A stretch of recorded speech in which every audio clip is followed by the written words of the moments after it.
Halo, selamat datang di Hard Talk, hasil riset dan diseminasi Universitas Padjadjaran. Program ini merupakan kolaborasi antara Direktorat Riset dan Pengabdian pada Masyarakat dengan Fakultas Ilmu Komunikasi Universitas Padjadjaran. Perkenalkan, saya Rinda Aunilah dan saya akan membantu Hard Talk episode kali ini. Kali ini kita akan mendiskusikan topik yang sangat relevan bagi masa depan lingkungan dan pariwisata kita. Kita akan berbicara tentang inovasi teknologi dalam pengelolaan sumber daya air tanah yang dapat memperkuat daya tarik wisata sekaligus untuk melestarikan ekosistem. Di tengah pesatnya perkembangan teknologi, memang kita dihadapkan pada tantangan besar untuk menjaga kelestarian sumber daya alam. Air tanah sebagai salah satu komponen vital bagi ekosistem seringkali terabaikan dalam perencanaan lingkungan dan pembangunan. Namun dengan adanya inovasi teknologi, kita memiliki kesempatan untuk mengelola air tanah secara berkelanjutan. Ini bukan hanya untuk memenuhi kebutuhan manusia, tapi juga ini untuk ekosistem.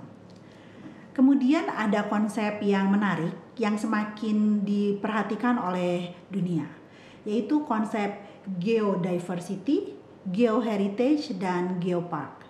Tiga konsep ini bukan hanya melindungi keanekaragaman geologi, tetapi berkaitan dengan bagaimana kita bisa memanfaatkannya. Nah, Indonesia sebagai negara dengan kekayaan alam yang luar biasa memiliki potensi besar untuk memanfaatkan ketiga konsep ini. Kali ini kita akan mendiskusikan bagaimana teknologi baru menciptakan solusi untuk mengelola sumber daya air tanah, serta bagaimana penelitian berkaitan dengan geodiversity, geoheritage, dan geopark dapat memperkuat daya tarik wisata, sekaligus melestarikan ekosistem di Indonesia. Bersama kita telah hadir Bapak Dr. Muhammad Safari di Handian. Selamat datang Bapak. Terima kasih Bu. Iya, Bapak terima kasih sudah bersedia hadir. Biar teman-teman Hard Talk nih semakin kenal gitu ya Pak ya. Boleh Pak memperkenalkan diri Pak? Silakan. Baik Bu, terima kasih. Nama saya Sapari Dwi Hadian, saya dari Fakultas Teknik Geologi. Lab saya itu di Laboratorium Geologi Lingkungan dan Hidrogeologi, dan kebetulan penelitian-penelitian yang terkait yang ada dilakukan di lab kami itu memang berkaitan dengan hal-hal tersebut, sehingga ada beberapa catatan yang perlu kita garis bawahi adalah bagaimana kita mengkonservasi lingkungan secara umum, kemudian kita juga bisa memonitoring bagaimana khususnya air tanah itu bisa terjaga dengan baik di lingkungan sekitar seperti itu. Berarti ini semangatnya konservasi ya. Betul, Pak ya? Ya. Oh, nah di dalam penelitian yang Bapak kembangkan bersama tim, ini ada kata inovasi teknologi Pak. Boleh dijelaskan inovasi teknologi yang dikembangkan ini apa? Satu di antaranya kita berkaitan dengan isotop Bu. Jadi isotop stable itu ada unsurnya itu adalah ada hidrogen, ada oksigen dan karbon satu di antaranya. Nah, hal ini adalah untuk memonitoring dari mulai curah hujan, mata air permukaan sampai ke laut misalnya seperti itu, sehingga kita bisa melihat evolusi air tanah yang ada di bumi itu bisa kita lihat dari mulai gunung sampai ke pantai. Nah, terus kemudian berkaitan dengan konservasi yang ada di khususnya di gunung api. Jadi ada beberapa penelitian yang sudah kita lakukan adalah melihat perjalanan air dari mulai curah hujan, kemudian jatuh ke hulu gunung sampai ke hilirnya, sehingga kita bisa melihat perjalanan air seperti apa, dan itu manfaatnya itu banyak sekali kita gunakan. Jadi satu di antaranya adalah untuk kebutuhan industri, kemudian untuk pariwisata, untuk perencanaan dan seterusnya. Jadi banyak hal yang itu bisa kita manfaatkan untuk kegiatan tersebut. Ini menarik sekali ya Pak ya, perjalanan air juga di trace gitu ya Pak. Jadi sebenarnya apakah ada hal khusus Pak yang melatar belakangi penelitian ini dikembangkan? Intinya adalah yang kita lihat di sini adalah untuk mengidentifikasi air yang ada, sehingga kita bisa melihat kualitas dan potensinya seperti apa, sehingga kita bisa melihat untuk perencanaan ke depannya semua seperti apa. Jadi apakah nanti akan ada indikasi ke arah kontaminasi atau untuk penentuan air bersih untuk peningkatan industri, untuk perencanaan kawasan dan seterusnya. Jadi banyak hal yang bisa kita lakukan untuk identitas dari air itu. Kalau dalam peta riset di Indonesia nih Pak, penelitian seperti ini apakah memang sudah lazim dan kita melakukannya sebagai follow up riset atau memang kita menginisiasi sebuah kajian atau riset baru Pak? Pada dasarnya untuk penelitian ini memang tidak banyak dilakukan. Jadi kebetulan dari lab kami juga ada profesor terkait yang expert di bidang tersebut, sehingga kita bisa banyak dibantu untuk kegiatan riset-riset yang ke arah sana. Nah, tentunya untuk implementasinya salah satunya saya gunakan untuk pengembangan konservasi khusus ke arah pengembangan pariwisata. Ya, Pak. Jadi satu diantaranya itu saya ambil contoh katakanlah Gunung Batur dan Rinjani. Nah di Gunung Batur itu kita bisa melihat dari air masuk ke Danau Batur, terus kemudian dia muncul ke mata air. Nah itu proses perjalanan airnya seperti apa, sehingga kita bisa melihat bagaimana mengkonservasi air tersebut untuk kebutuhan pariwisata. Nah terus kemudian mungkin disebutnya ketidaksengajaan ya. Jadi penelitian yang kita lakukan itu gempa di Lombok. Betul. Nah, jadi kita punya database-nya, datanya itu isotop dan air tanahnya. Nah, terus kemudian terjadi gempa dan air yang adanya itu ada hilang di satu desa. Nah, sehingga kita bisa mentrace bagaimana hilangnya itu kemana dan kemudian munculnya di mana, sehingga kita bisa melihat atau bisa mengidentifikasi bagaimana pengembangan untuk kawasan daerah tersebut untuk dikembangkan menjadi apakah untuk pengembangan kawasan, kemudian bagaimana untuk pengembangan pariwisatanya, sehingga untuk titik-titik air yang tidak ada itu kita bisa manfaatkan untuk seperti apa. Iya, ini menarik ya Pak ya, karena ini masuk ke destinasi wisata super prioritas nih kawasan Lombok ya Pak. Di Indonesia sendiri mungkin bisa Bapak gambarkan sebetulnya bagaimana sih situasi kualitas air tanah gitu ya Pak ya secara umum terutama di kawasan wisata Pak. Ya baik. Nah kalau kita lihat dari air yang ada di dunia itu yang kita bisa manfaatkan itu kurang dari katakanlah 2%. Karena 97% itu ada di laut, kemudian sisanya ada di kutub, dan air tanah itu hanya bagian kecilnya. Dan itu tersebar di seluruh dunia. Nah sehingga persentase yang ada di kepulauan yang ada di Indonesia itu kita bisa lihat. Nah sehingga dari nilai yang kecil itu bagaimana kita bisa memanfaatkan untuk sesuatu hal yang bisa lebih baik lagi. Nah jadi konservasi yang akan kita lakukan adalah bagaimana untuk menghargai nilai-nilai air yang sudah ada di yang sekarang itu kita bisa manfaatkan dengan baik. Nah salah satunya adalah kita bisa memonitoring, kemudian mengidentifikasi dan kemudian bagaimana cara untuk mengolahnya. Ada permasalahan khusus Pak untuk khasnya air tanah di Indonesia kondisinya? Pada dasarnya kualitas air itu kecenderungan itu akan terjadi terdegradasi. Nah, terus kemudian dari potensi memang tidak akan berubah. Nah, sehingga potensi atau kualitas air yang harus kita lestarikan itu yang menjadi PR kita bersama. Jadi apakah bagaimana untuk mengkonservasi dari recharge-nya, terus kemudian bagaimana untuk pemanfaatan di discharge-nya dan seterusnya seperti itu.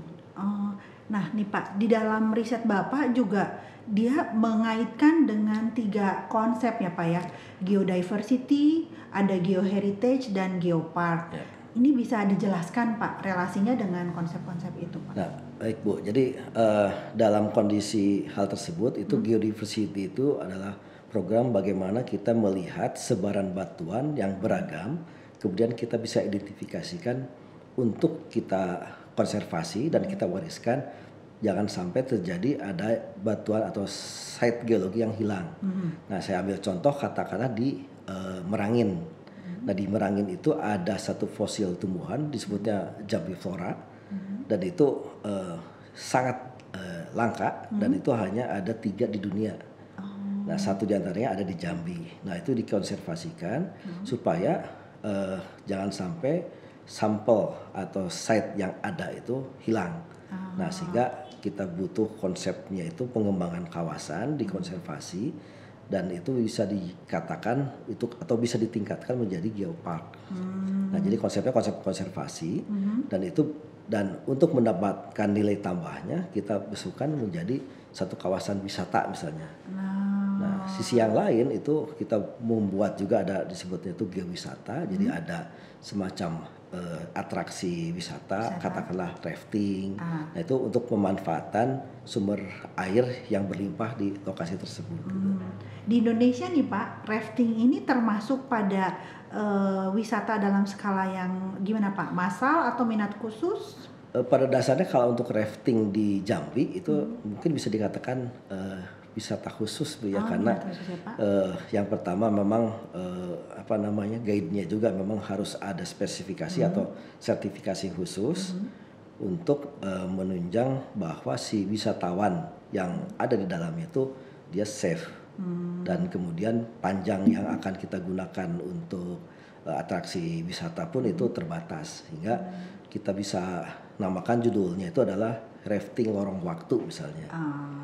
Contohnya ya contohnya, Pak ya. Jadi contohnya kenapa disebut lorong waktu? Karena kita melewati batuan dari usia 300 juta tahun yang lalu sampai yang sekarang.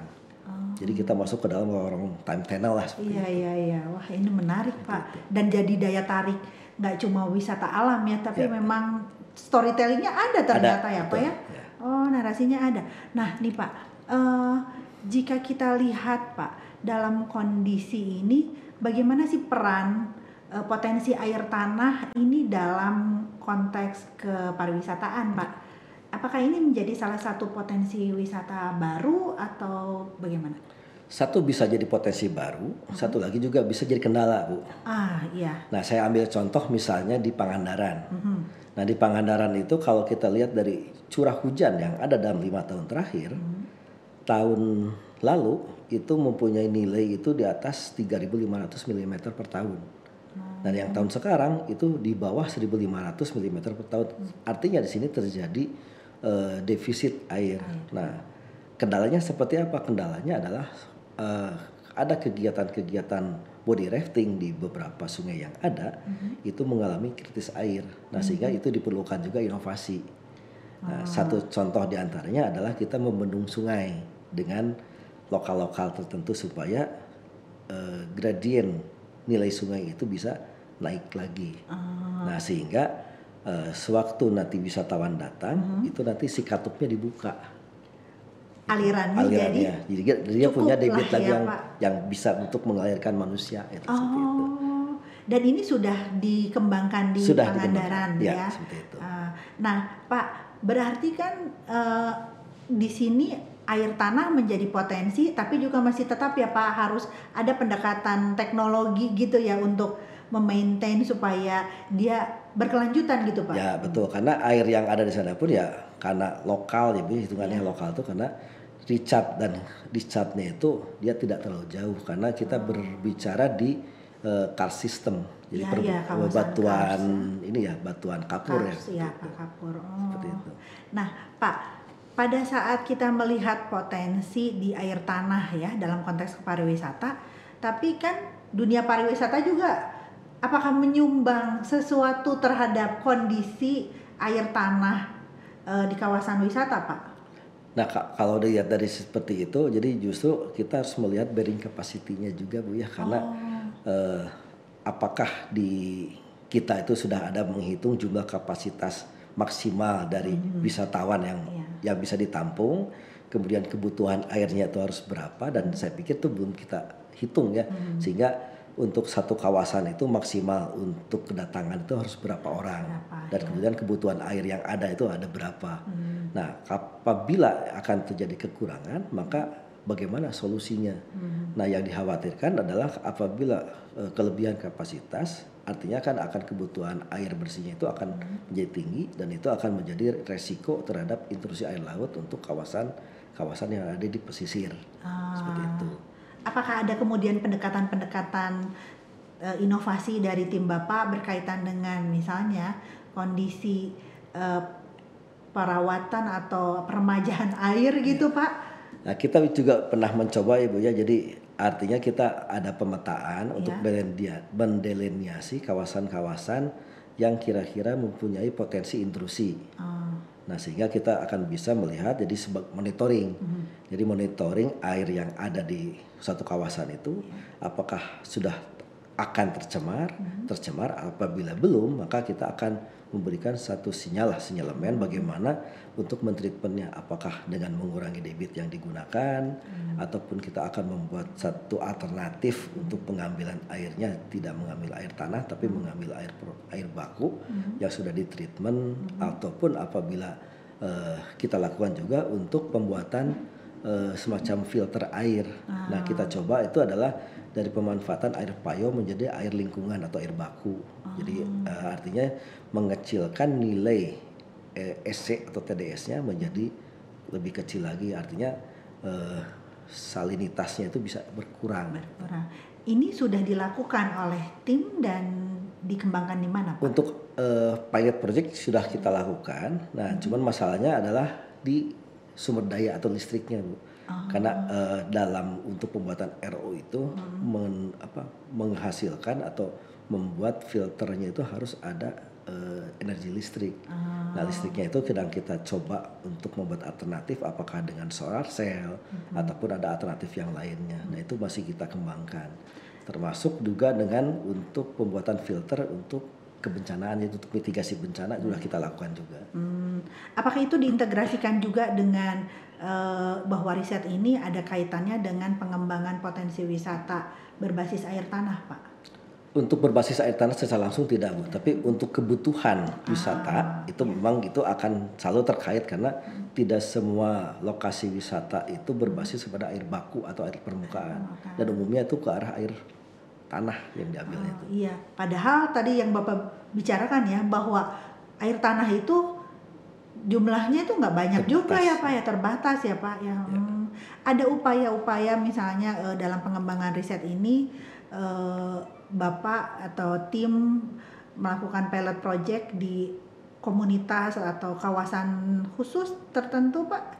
Untuk beberapa kawasan kita sudah lakukan, Bu. Jadi kebetulan kan dari DRPM sendiri kan ada program PPM ya, yang sudah ada 2 tahun sekarang berjalan itu, dan kita coba juga untuk memetakan sumber air yang ada. Di mana itu, Pak? Itu karena di FTG itu ada 3 lokasi, Bu ya. Jadi ada di Sumedang, kemudian ada di Pangandaran, ada juga di Ciletuh Sukabumi. Dan kita coba juga untuk mendelineasi kawasan-kawasan yang punya potensi air. Kemudian kita coba juga untuk semacam PKM-nya. Jadi kawasan-kawasan yang sulit air, kemudian muka air tanahnya memang tidak ada. Jadi kita coba pemanfaatan dari sumber air yang ada di gua. Kemudian kita coba membuat semacam drainase atau membuat pipanisasi. Dan itu kita arahkan ke tempat umum, apakah nanti ke tempat balai desa ataupun ke musola seperti itu. Ya. Tempat-tempat itu ada kaitannya juga dengan potensi wisata yang didampingi saat Ada, bukan betulan di lokasi tersebut itu kita menemukan gigi megalodon hiu. Oh, di mana itu, Pak? Itu namanya tuh di Desa Cisangkal, di Selasari.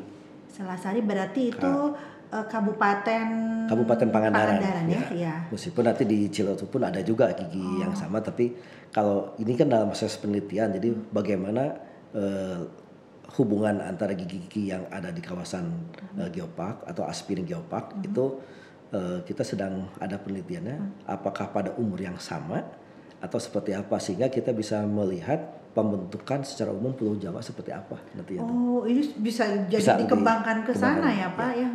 Padahal ini sebenarnya hilirisasi dari riset berkaitan dengan pengelolaan air tanah ya. Oh. Dan itu pun kita kan dalam PPM itu kan tidak sendiri, Bu ya. Jadi kita berkumpul semua ahli yang ada di FTG, kemudian kita mengembangkan sesuai dengan keahlian masing-masing. Gitu. Dan teknologi inovasi air tanah itu mulai diadaptasikan di sana gitu, Pak. Satu di antaranya seperti itu. Satu di antaranya.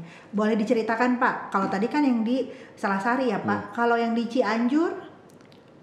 di Ciletuh ya Pak di ya, kawasan Ciletuh. Nah kalau di Ciletuh kan kawasannya berbeda, jadi karakteristik geologinya pun berbeda Bu ya. Jadi ada satu kawasan yang kurang air misalnya, jadi anggap itu di daerah di dekat amphitheater ya lokasinya.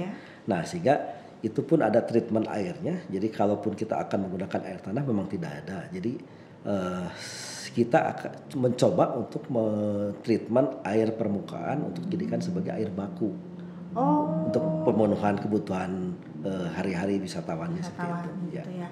Dan sudah mulai berjalan ya Pak ya? Untuk pilot project itu karena kan ini masih panjang nih prosesnya. Jadi kalau alatnya sudah ada, nah cuman kembali ke treatment untuk sumber daya air, sumber daya energinya. Kita masih kesulitan atau belum bisa melihat untuk pembuatan dari listriknya. Jadi jadi alternatifnya kita coba adalah menggunakan motor biasa, jadi untuk membuat ini ya rotasi perputarannya, jadi pakai motor seperti itu. Iya, sementara itu ya untuk Pak sementara ya. Seperti itu. Iya. Di lokasi terakhir Pak untuk PPM? Lokasi terakhir kita PPM itu kita lakukan itu jadi Pangandaran. Pangandaran.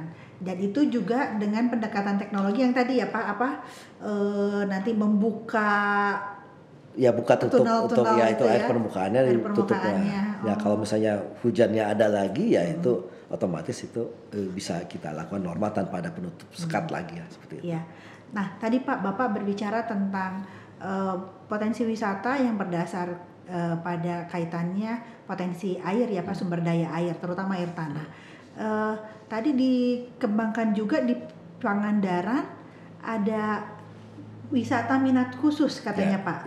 Itu boleh dijelaskan nggak Pak dari pengembangan? Jadi kalau kita lihat itu kan dari berbagai tempat di Pangandaran itu ada yang disebut dengan perbukitan kars ya. Jadi itu tidak menutup kemungkinan terjadinya sungai-sungai bawah tanah. Dan kalau kita melihat dari sisi geologi itu adalah satu potensi yang besar yang bisa dimanfaatkan untuk sumber daya airnya, alamnya, ataupun bisa dikembangkan menjadi pariwisata minat khusus. Dan itu pun pasarnya juga pasti akan jadi niche market ya. Iya Pak ya, betul. Nah, sehingga itu akan bisa jadikan sebagai satu komoditi yang bisa jadikan minat wisatawan khusus yang bisa untuk dikembangkan untuk pengembangan ke Pangandaran ke depannya seperti itu. Karena yang kita ketahui sekarang Pangandaran itu identik dengan pantai. Saja. Nah, sementara kita lihat itu potensi yang ada di perbukitan itu pun banyak dan sehingga itu bisa kita combine itu dengan adanya produk-produk tambahan. Jadi disebutnya itu geoproduk namanya itu. Jadi geoproduk itu bisa kita kembangkan hasil dari kolaborasi pengembangan geologi dengan bidang-bidang yang lainnya. Oh ya Pak. Jadi kalau kita bicara soal inovasi teknologi yang berkaitan dengan air tanah yang dikembangkan oleh teman-teman di FTG, sebenarnya ini memang berbasis kondisi kelokalan daerah masing-masing ya Pak. Jadi kan kalau kita ngebayangkan kalau soal inovasi itu alatnya seperti apa, itu bisa jadi beragam kah Pak? Beragam. Jadi udah berapa produk nih Pak kalau yang boleh tahu? Produk awalnya itu ada kita berbagai macam Bu ya. Nah jadi satu di antaranya adalah kita berbicara adalah isotop tadi itu kan. Nah terus kemudian untuk yang sistemnya itu yang teknologi tepat guna itu kita menggunakan filter sederhana. Jadi kalau kita lihat di sumber air di gua itu yang jadi kendala itu bukan di kemarau, tapi kendalanya itu di musim hujan. Apa yang terjadi Pak kekeruhan air. Nah sehingga kita memerlukan filter untuk menjernihkan air. Itu yang paling sederhana seperti itu. Nah sehingga untuk menjernihkan air dan supaya si pipa itu tidak tersumbat oleh lumpur, maka kita bikin treatment untuk penyaringan di awal. Nah jadi nanti air yang masuk itu sudah terfilter oleh filter yang sudah kita buat. Itu misalnya kita buat itu tiga filter dari karbon aktif, pasir aktif, kemudian yang terakhir pakai batuan yang ada di sana. Itu kalau sekiranya zeolit memang agak jauh, jadi tapi tetap kita ambil itu memang agak jauh dari Tasik ya seperti itu, juga tidak terlalu jauh juga. Nah dari 3 lokasi itu kita bikin semacam bak terukur. Nah tinggal kita hitung debitnya berapa supaya tidak terjadi overload capacity seperti itu. Ini dalam proses sudah pada produk akhir atau masih pengembangan nih? Itu sudah proses berjalan. Berjalan. Ya, hasil dari PPM kemarin. Oh, sudah di PPM. Ada rencana dipatenkan atau ditindaklanjuti pada hak cipta? Ada beberapa sih yang sudah kita haki kan ya. Jadi misalnya peta-peta ya kita hakikan. Terus kemudian untuk filter ya masih dalam proses ya, karena kita masih dalam proses pilot project, apakah itu bisa dimanfaatkan ke arah hilirisasi dan seterusnya. Nah, tantangan inovasi ini Pak, apa nih ke depannya? Karena kan ini masih dikembangkan. Intinya sih ya untuk membuat inovasi itu memang memerlukan waktu ya Bu ya. Jadi keterbatasan waktu, kemudian SDM-nya sendiri kita memang nggak banyak orang yang terlibat di situ, sehingga mungkin proses untuk ke depan juga memang agak panjang gitu. Sudah berapa lama sebenarnya Pak penelitian ini teh? Yang mananya dulu Bu? Yang bicara soal inovasi berkaitan dengan pengelolaan air tanah ini. Kalau untuk pengelolaan air tanah memang sudah panjang Bu ya. Jadi kita sudah hampir 5 tahunan lah itu. Nah, tapi untuk alat-alat yang kita akan produksi ya, itu masih terbatas, kita masih berjalan 2 tahun sih untuk filternya itu. Jadi masih butuh waktu untuk pengembangan gitu ya. Tantangannya ke sana ya Pak ya. Jadi rencananya nih Pak, ke depan dengan tantangan itu, rencana pengembangan riset tim Bapak ini apa Pak? Ya pengembangannya sih udah jelas Bu ya, kalau kita melihat masa depan itu memang kebutuhan air bersih itu memang sangat dinanti ya. Apakah di kota besar atau di industri ataupun perumahan ataupun pemukiman di lokal yang paling jauh atau urban itu sehingga akan kita lihat nanti berdasarkan dari skala pemanfaatan. Nah kalau sekiranya nanti untuk kota besar mungkin kita akan bikinnya itu seperti apa. Nanti kemudian filter yang kita lakukan juga untuk skala industri itu pun sedang kita coba. Jadi hasil dari limbah B3 dengan jumlah sekian itu kita coba filter dengan teknologi yang sedang kita kembangkan. Wah menarik ya Pak ya, dari kaitannya dengan pengembangan konservasi dan pariwisata ini pada nanti penanggulangan limbah B3 ke depannya. Wah luar biasa Bapak. Ini kayaknya kita memang sangat-sangat terinspirasi ya, bahwa yang namanya inovasi butuh waktu, ketekunan juga ini kayaknya Pak. Sudah 5 tahun untuk kajian umumnya, 2 tahun pengembangan produk ya Pak. Luar biasa. Aduh Bapak, saya harap sih diskusi kali ini kita bisa dapat berbagai hal yang menginspirasi teman-teman Hartok. Jadi teman-teman Hartok, nampaknya sih waktu juga yang memisahkan kita. Saya harap diskusi kita bisa berlanjut lagi ke depannya Bapak ya. Bangga. Dengan riset-riset yang memang sudah dikembangkan teman-teman FTG. Hatur nuhun ya Bapak. Ya sama-sama Bu. Iya. Baik teman-teman Hartok, kita telah sampai di penghujung diskusi kali ini. Jadi kita bicara soal inovasi teknologi dalam pengelolaan sumber daya air tanah ini ternyata tidak terlepas dari beragam kebutuhan manusia, tapi juga ada semangatnya melestarikan ekosistem ya, yang berharga pasti untuk generasi yang akan datang. Nah tadi sudah dijelaskan oleh Bapak Dr. Muhammad Sapari Dwi Hadian, teknologi ini bisa jadi kunci untuk mengelola sumber daya alam dengan cara yang lebih bijak dan bertanggung jawab. Semoga diskusi ini memberikan wawasan baru dan memberikan inspirasi bagi kita semua. Terima kasih Bapak yang sudah berkenan, dan juga diharapkan nanti kalau ada yang baru-baru lagi kita berbagi di Hartok ya Pak ya. Terima kasih juga pada Anda teman-teman Hartok yang telah setia mengikuti diskusi kali ini. Sampai jumpa di episode Hartok yang lain yang akan memberikan informasi menarik dari para peneliti hebat di Universitas Padjadjaran. Selamat melanjutkan hari Anda. Sampai jumpa.